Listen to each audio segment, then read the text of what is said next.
បាទជាងនេះគឺជាប្រភេទរថយន្តបាទ Lexus LX 600 S Sport បាទឆ្នាំ2023បាទអញ្ចឹងសូមអនុញ្ញាតគ្រប់ជំរាបសួរទៅដល់អតិថិជនរបស់ក្រុមហ៊ុន Auto US Direct បាទទាំងអស់គ្នាបាទអញ្ចឹងថ្ងៃនេះគឺយើងនឹងមកធ្វើការបាទទស្សនាពីសកម្មភាពបាទនៃបាទការបើកទូរថយន្តមួយគ្រឿងទៀតហើយបាទដែលអតិថិជនបានប្រើប្រាស់សេវាកម្មកម្មង់ចេញពីក្រុមហ៊ុនយើងផ្ទាល់តែម្ដងបាទអញ្ចឹងសម្រាប់រថយន្តខាងលើនេះបាទគឺជាប្រភេទរថយន្ត SUV បាទដែលត្រូវបានកម្មង់ដោយបាទអតិថិជនផ្ទាល់តែម្ដងបាទចេញពីសហរដ្ឋអាមេរិកដែលចំណាយពេលក្នុងការដឹកជញ្ជូនបាទតាមរយៈកប៉ាល់ទឹកហ្នឹងបាទគឺមកប្រទេសកម្ពុជារយៈពេលបាទចន្លោះពី2ខែកន្លះទៅ3ខែបាទហើយនេះជាសកម្មភាពបាទកំពុងតែបាទធ្វើការយករថយន្តចេញពីទូកុងតឺន័រជាក់ស្ដែងបាទអញ្ចឹងសភាពបាទរថយន្តបែបម៉េចមកពីសហរដ្ឋអាមេរិកគឺពុកម៉ែបងប្អូនអាចមើលឃើញតាមរយៈបាទវីដេអូនឹងផ្ទាល់តែម្ដងគឺมันមានប៉ះពៀកន្លែងណាមួយទេបាទគឺថានៅស្អាតថ្មីតែម្ដងបាទសម្រាប់រថយន្តមួយគ្រឿងនេះបាទអញ្ចឹងសម្រាប់រថយន្តខាងលើនេះបាទគឺជាឆ្នាំ023បាទ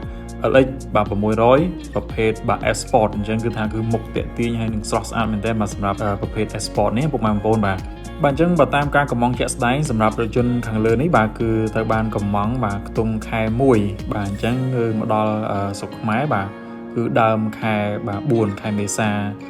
មុនចូលឆ្នាំខ្មែរយើងបន្តិចទេបាទអញ្ចឹងគឺសម្រាប់អតិថិជនដែលគាត់កម្មង់នៅក្នុងខ្ទង់ខែ1គឺគាត់បានរថយន្តបាទនៅក្នុងការយកទៅប្រើប្រាស់នៅក្នុងកំឡុងពេលបាទនៃពិធីបុណ្យចូលឆ្នាំប្រពៃណីខ្មែរបាទរបស់យើងខាងមុខនេះតែម្ដងបាទអញ្ចឹងគឺថារថយន្តមួយនេះគឺមកនៅស្អាតមែនតើបាទទាំងខាងក្រៅក៏ដូចជាស្បែកពុកនៅខាងក្នុងផងដែរបាទអញ្ចឹងគឺថាសម្រាប់រថយន្តមួយគ្រឿងនេះគឺមានខាងក្នុងបាទ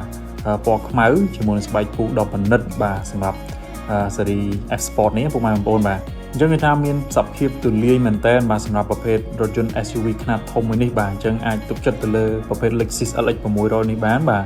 ទាំង space នៅផ្នែកខាងក្រោយក៏ដូចគ្នាដែរបាទគឺអាចបត់កៅអីបានរហូតដល់3ជួរនិង space ដាក់អីបាននៅផ្នែកខាងក្រោយយ៉ាងធំទូលាយបាទក៏ដូចជាប្លុកម៉ាស៊ីននេះគឺមកថ្មីមែនតើបាទអញ្ចឹងឆ្នាំ023គឺថ្មីដែរទេពុកម៉ែបងប្អូនបាទអញ្ចឹងសម្រាប់ពុកម៉ែបងប្អូនដែលមានបំណងបាទនៅក្នុងការកម្មង់រថយន្តបាទដោយខ្លួនឯងនៅក្នុងតម្លៃដើមបាទចេញពីសហរដ្ឋអាមេរិកដោយផ្ទាល់បាទមិនថាប្រភេទរថយន្តថ្មីប្រភេទរថយន្តមកទឹកបាទឬក៏ជាប្រភេទរថយន្តដេញថ្លៃពុកម៉ែបងប្អូនអាចធ្វើការទំនាក់ទំនងមកតាមរយៈលេខទូរស័ព្ទខាងលើបាទឬក៏ឆាតចូលមកកាន់ page Auto US Direct Cambodia បានបាទសូមអរគុណ